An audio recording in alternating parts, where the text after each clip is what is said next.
اللہ تعالیٰ مغفرت فرمائے، ساجد میر صاحب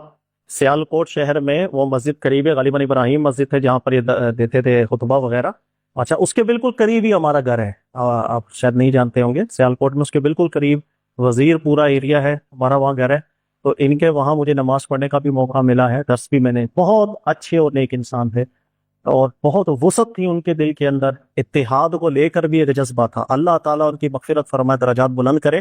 ایک عالم دین کا جانا ظاہر ہے، وہ جو ایک کمی اخلاق آ جاتا ہے، اور جب قابل چلے جاتے ہیں نا تو پھر کبھی کبھی ایسا ہوتا ہے کہ سالوں اور صدیاں لگتی ہیں، وہ خلا پر نہیں ہوتا۔ اللہ ان کے درجات، ان کی خطاؤں کو معاف کرے، درجات کو بلند کرے۔ چند چیزیں میں ذکر کر دیتا ہوں کہ علماء اہل حدیث جو ہیں، ان کی کچھ خصوصیات، آپ لاکھ اختلاف کریں، آپ کر سکتے ہیں، کرنے کا حق بھی رکھتے ہیں، لیکن چند چیزیں ایسی ہیں کہ جو علماء اہل حدیث ہیں انہوں نے یہاں پر کی انقلابی صورتحال پیدا کی بڑے صغیر کے ماحول کے اندر۔ نمبر ایک اس کے اندر یہ کہ ہمارے یہاں عوامی سطح کے اوپر جتنی بدعات کا اور شرک کے حوالے سے جو ایک ماحول تھا، اس کے اوپر بند باندھنے کے لیے جتنی کاوش ان لوگوں نے کی، اللہ تعالیٰ اس کا اجر انہیں عطا فرمائے۔ کوئی شک نہیں کہ اگر علماء اہل حدیث یا ان کی محنتیں، ان کی کاوشیں نہ ہوتیں تو یہ سلسلہ جتنا مزید بگڑ چکا ہوتا، یہ قابو میں نہ ہے۔ تو یہ کریڈٹ دینا چاہیے کہ ان کے ذریعے سے اور ان کی بھرپور محنت کے ذریعے سے یہ بدعتیں ہیں یا شرکی افعال ہے جو ہمارے یہاں، اس کی روک تھام میں بڑا فائدہ ہوا ہے۔ دوسری چیز علماء اہل حدیث کے حوالے سے میں ذکر کر دوں کہ ایک جسے کہتے ہیں نا تقلیدی ذہن کا خاتمہ، یہ ان کے لیے اللہ تعالیٰ ثواب دیں، وہ مستحق کریں، اس میں کوئی شک نہیں کہ ہمارے یہاں جس انداز کے اندر بر صغیر کے ماحول میں تقلید کا عنصر بیٹھا ہوا تھا، اس کو توڑا۔ ہمارے یہاں بدگمانی بھی لوگ اکثر کرتے ہیں نا کہ بھائی وہ یار یہ شاید ابو حنیفہ کو نہیں مانتے، ایسی بات، سب کی عزت اور احترام کرتے ہیں، آپ کبھی بیٹھے بات کریں، ملاقات کریں، کتابیں پڑھیں، ایسا نہیں ہے کہ وہ علماء کی عزت نہیں کرتے یا مجتہدین کرام کی قدر نہیں کرتے۔ ایک پیٹرن ہے وہ جس کو فالو کرتے ہیں کہ اگر کسی کی بات، چاہے وہ مجتہد ہے، چاہے وہ محقق ہے، امام ابو حنیفہ ہے، امام شافعی ہے، امام مالک حنبل ہے، رسول اللہ صلی اللہ علیہ وسلم کے بعد کسی کی بھی بات اگر دلیل میں کمزور نظر آتی ہے تو وہ وہاں جائیں گے جہاں انہیں قرآن و سنت لے کر کے جانا ہوتا ہے، وہ اس عالم کی، اس محقق کی دعا کرتے ہیں اللہ ان کو ثواب دے، لیکن اس کو ہم عمل نہیں کر سکتے، یہ ان کا پیٹرن ہے۔ کہنا وہ تمام علماء کے اقوال کو پڑھیں گے، اجتہادات کو دیکھیں گے، پھر دیکھیں جو بات دلیل میں زیادہ مضبوط ہے اس پر عمل کرتے ہیں۔ تو یہ ایسا نہیں، آپ بیٹھے ہیں علماء کی صحبت لیں، آپ کو پتہ چلے گا، ایسا نہیں کہ وہ مجتہدین کرام سے متعلق کوئی بغض رکھ کے دلوں میں بیٹھے ہوئے، ایسی بات بالکل نہیں ہے۔ اور تیسری چیز یہ کہ یہ میرا ذاتی تجربہ ہے، ظاہر ہے کہ اہل حدیث مکتب فکر سے میرا تعلق نہیں ہے،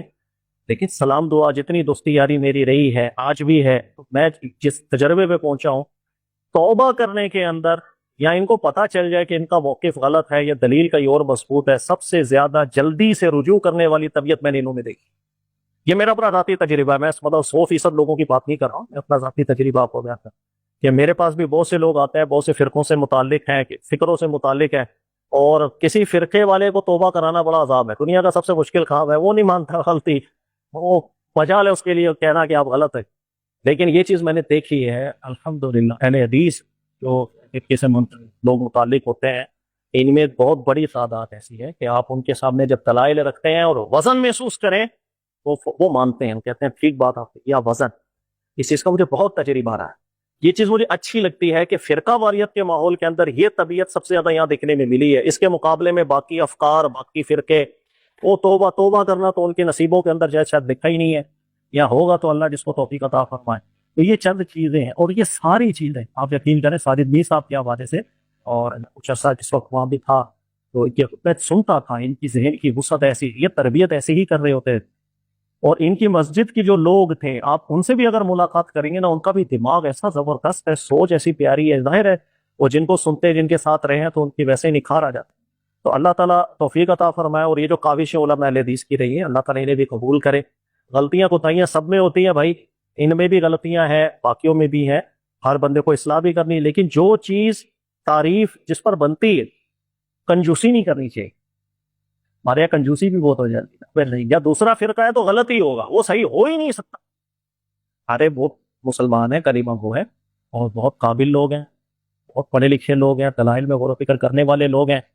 اور آپ یقین کریں کہ ہماری نجی محفل کبھی ہوتی ہے تو اس کے اندر ایسی، اگر وہ البانی صاحب کی تحقیق بیان کریں، ان سے اچھی تحقیق سامنے رکھتے تو وہ بالکل کہتے ہیں یار یہ بات وزنی کر کے جا رہا ہے، ٹھیک ہے نا۔ تو اللہ تعالیٰ جل عطا فرمائے، سبھی ہمارے بھائی ہیں، اور خطائیں بھی ہوتی ہیں، اللہ تعالیٰ اسے بھی درگزر کرے، دل کو وسیع رکھنا چاہیے۔